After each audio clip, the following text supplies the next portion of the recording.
Desde mi niñez, supe que ocupaba un lugar especial en el corazón de mi padre, Jacob. Mi madre, Raquel, fue su gran amor, y al ser yo su primer hijo con ella, mi padre me trataba con una devoción que no mostraba hacia mis otros hermanos. Crecí rodeado de su amor, y aunque lo apreciaba, también sentía la tensión que esto generaba entre mis hermanos y yo. Mi padre me distinguió cuando me regaló una túnica de muchos colores. No era solo una prenda hermosa, sino un símbolo de su favoritismo hacia mí. Cada vez que mis hermanos me veían con ella, sus miradas se llenaban de envidia, y aunque nunca lo dijeron en voz alta, sus sentimientos eran evidentes. Yo, siendo joven, no entendía completamente el peso de esa preferencia, pero poco a poco, los celos de mis hermanos comenzaron a transformarse en odio. Tenía 17 años cuando comenzaron los sueños que, en ese momento, no sabía que cambiarían mi vida. El primero fue tan claro y extraño que no podía dejar de pensar en él. En el sueño, mis hermanos y yo estábamos en el campo atando gavillas de trigo. De repente, sus gavillas se inclinaron ante la mía. Aunque sabía que este sueño implicaba algo profundo, no pude resistir la tentación de contárselo a mis hermanos. La envidia que ya sentían se avivó con cada palabra que pronuncié. Se burlaron de mí, preguntando si acaso pensaba que un día me inclinarían a mí como si fuera su rey. Poco tiempo después, tuve otro sueño. Esta vez, el sol, la luna y 11 estrellas se inclinaban ante mí. Sabía que el sueño significaba algo aún más grande. Cuando lo compartí con mi padre y mis hermanos, la respuesta no fue mejor.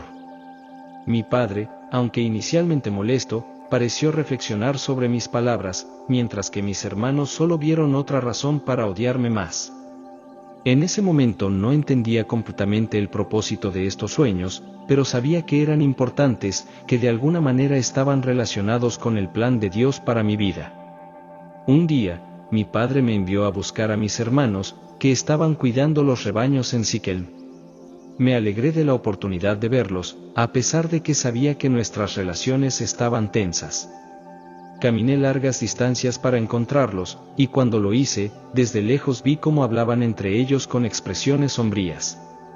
Lo que no sabía en ese momento es que estaban conspirando para matarme. Cuando llegué, me arrancaron la túnica de colores con brutalidad, y por un instante pensé que realmente cumplirían con su plan. Me arrojaron a un pozo seco, dejándome sin salida. Escuchaba sus voces, sus risas. Para ellos, eliminarme era la solución a su resentimiento acumulado. Pero Dios tenía otros planes. Rubén, el mayor, intervino y los convenció de no matarme. Poco después, una caravana de ismaelitas pasó por el lugar, y Judá tuvo una idea aún más siniestra: venderme como esclavo. Lo hicieron sin dudarlo, y por 20 piezas de plata fui entregado a estos mercaderes, quienes me llevarían lejos de mi hogar, hacia Egipto. Mientras me llevaban, no dejaba de pensar en mi padre. ¿Qué le dirían? ¿Cómo explicaría mi desaparición? Más tarde supe que mancharon mi túnica con la sangre de un animal y se la llevaron a mi padre, haciéndole creer que había sido devorado por una bestia salvaje. La vida en Egipto no fue fácil al principio. Fui vendido como esclavo a Potifar, un oficial importante del faraón, jefe de su guardia. El miedo y la incertidumbre eran mis constantes compañeros, pero sabía que Dios estaba conmigo. Poco a poco, Potifar comenzó a notar que, a pesar de las dificultades, todo lo que hacía prosperaba. Vio que el favor de Dios estaba sobre mí, y me confió más responsabilidades. Con el tiempo, me puso a cargo de toda su casa. Era algo increíble. Yo, un esclavo, administraba las posesiones de uno de los hombres más poderosos de Egipto. A pesar de estar lejos de mi familia, en una tierra extraña, comencé a encontrar un sentido de propósito. Sabía que Dios tenía un plan para mí. Sin embargo, los desafíos no se detuvieron ahí. Mientras servía en la casa de Potifar, su esposa comenzó a mirarme con otros ojos. Día tras día, intentaba seducirme, pero yo me negaba. No solo por lealtad a Potifar, sino por temor a Dios. Sabía que ceder a sus deseos traería consecuencias desastrosas, tanto para mi relación con Dios como para mi vida. Pero ella no aceptaba un no por respuesta. Un día, cuando estábamos solos, intentó forzarme. En mi desesperación, dejé mi manto en sus manos y salí corriendo de la casa. Su reacción fue furiosa. Humillada por mi rechazo, decidió vengarse acusándome falsamente de intentar abusarla. Potifar, lleno de ira y sin escuchar mis explicaciones, me lanzó a la cárcel. Parecía que todo lo que había construido se había desmoronado en un instante. Sin embargo, incluso en la prisión, Dios estaba conmigo. La prisión no era el final de mi historia. Aunque estaba encarcelado, Dios me dio favor con el jefe de la cárcel, quien pronto me puso a cargo de los demás prisioneros. Durante ese tiempo, el copero y el panadero del faraón fueron encarcelados, y ambos tuvieron sueños perturbadores. Al ver su angustia, les ofrecí interpretar sus sueños con la ayuda de Dios. Al copero le dije que en 3 días sería restaurado a su puesto, mientras que al panadero le expliqué que en 3 días sería ejecutado. Ambos sueños se cumplieron tal como lo había dicho. Antes de que el copero fuera liberado, le pedí que me recordara ante el faraón, pero una vez que salió de la cárcel, me olvidó por completo. Pasaron 2 largos años, y seguía en prisión, esperando que Dios cumpliera su plan. 2 años después, el faraón tuvo 2 sueños que nadie en Egipto podía interpretar. En ese momento, el copero recordó mi habilidad para interpretar sueños y habló de mí al faraón. Fui llamado rápidamente a su presencia. Con humildad, le expliqué al faraón que no era yo quien interpretaba los sueños, sino Dios a través de mí. El faraón me contó sus sueños. En el primero, vio 7 vacas gordas siendo devoradas por 7 vacas flacas. En el segundo, 7 espigas de grano llenas y saludables eran devoradas por 7 espigas marchitas. Con la ayuda de Dios, le expliqué que los sueños predecían 7 años de abundancia seguidos por 7 años de hambruna. Le aconsejé que durante los años de abundancia, almacenara grano para prepararse para los años de escasez. El faraón, impresionado por mi sabiduría y por el Espíritu de Dios que vio en mí, me nombró gobernador de Egipto. Me dio la autoridad para supervisar todo el país, asegurándome de que se siguiera mi plan para almacenar alimentos. Durante los años de abundancia, seguí el plan de almacenar grano en grandes cantidades. Y tal como Dios lo había revelado, después de esos años llegaron los de hambruna, no solo en Egipto, sino en toda la región.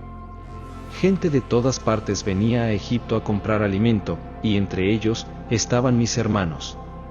Cuando los vi por primera vez, no me reconocieron, pero yo los reconocí al instante. Fue un momento agridulce. Quería abrazarlos, pero también sabía que Dios tenía un propósito mayor en todo esto.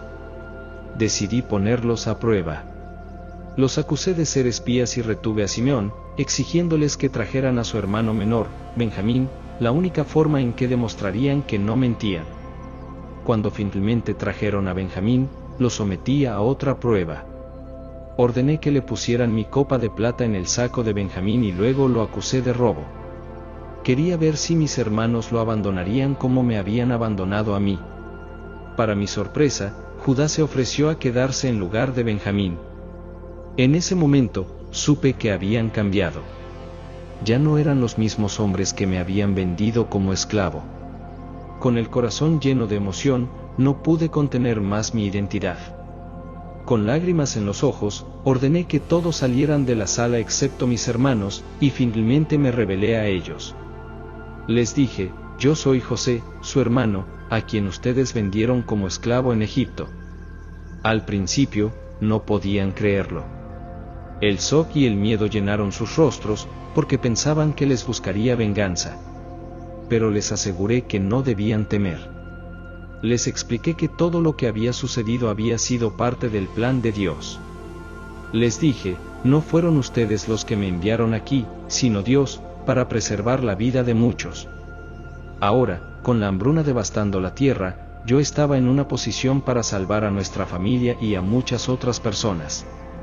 Les pedí que regresaran a Canaán y trajeran a nuestro padre Jacob y a toda la familia para vivir en Egipto, donde estarían a salvo del hambre.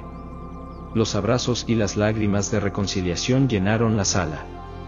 Por primera vez en muchos años, sentí que el ciclo de dolor y traición se había roto. Mis hermanos volvieron a Canaán y le contaron a mi padre la verdad. Jacob no podía creer que aún estuviera vivo, pero cuando vio los carros y provisiones que les había enviado, supo que era cierto. Su corazón, que había estado roto durante tantos años por la pérdida de su hijo, ahora se llenó de alegría. Toda nuestra familia se trasladó a Egipto, y el faraón nos dio la tierra de Gosén, una región fértil donde podíamos vivir y cuidar nuestros rebaños. Al ver a mi padre después de tantos años, mi corazón se llenó de emoción y gratitud. Lo abracé con fuerza, sabiendo que este reencuentro era un regalo de Dios. Mi padre, Jacob, vivió sus últimos años en paz, rodeado de sus hijos y nietos. Antes de morir, bendijo a cada uno de sus hijos, y a mí me otorgó una bendición especial, reconociendo el propósito de Dios en mi vida. Después de la muerte de mi padre, mis hermanos volvieron a temer que ahora, sin Jacob, yo buscara venganza por lo que me habían hecho. Pero les aseguré que no lo haría. Les dije, no teman, ¿acaso estoy en el lugar de Dios? Ustedes pensaron hacerme mal, pero Dios lo convirtió en bien para salvar la vida de muchos. Sabía que todo lo que había ocurrido, por doloroso que fuera, había sido parte de un plan divino para cumplir un propósito mayor. Vivimos muchos años en Egipto, y Dios continuó bendiciéndonos. Sin embargo, sabía que Egipto no era nuestro destino final. Antes de morir, hice que mis hermanos y mi familia juraran que, cuando Dios los llevara de regreso a la tierra prometida, se llevarían mis huesos con ellos. Esa promesa se cumplió mucho después de mi muerte, cuando Moisés guió a los israelitas fuera de Egipto. Así es como Dios transformó mi vida, desde una juventud marcada por el favoritismo y el rechazo, hasta un destino de poder y reconciliación. Mi historia no es solo de sueños y traiciones, sino de cómo Dios puede usar incluso el dolor y la injusticia para cumplir su plan y traer redención. Lo que mis hermanos pensaron que sería mi fin, Dios lo convirtió en un nuevo comienzo, no solo para mí, sino para toda nuestra familia y para muchas generaciones por venir.